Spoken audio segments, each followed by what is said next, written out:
Kita ke Medan, Saudara. Pemilihan kepala desa di Kabupaten Deli Serdang sempat diwarnai ketegangan. Di TPS Desa Tanjung Gusta, seorang warga sempat cekcok dengan panitia pemungutan suara saat pencoblosan berlangsung. Itu tadi rame. Bukan suara. Satu suara bisa kalah, Kak. Satu suara bisa kalah. Ya,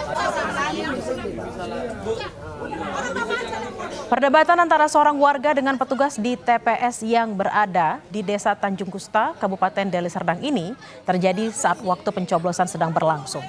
Warga ini merasa keberatan karena tidak bisa memberikan suaranya. Padahal namanya memang tidak masuk dalam daftar pemilih di TPS ini. Ketegangan mereda setelah polisi dan petugas TPS menenangkan warga tersebut. Polisi mengatakan secara keseluruhan Pilkades yang berlangsung di wilayah hukum Polrestabes Medan berjalan dengan aman. Polrestabes Medan nantinya akan terus melakukan pengamanan hingga tahap akhir Pilkades. Puji Tuhan secara keseluruhan telah dilaksanakan pencoblosan selesai.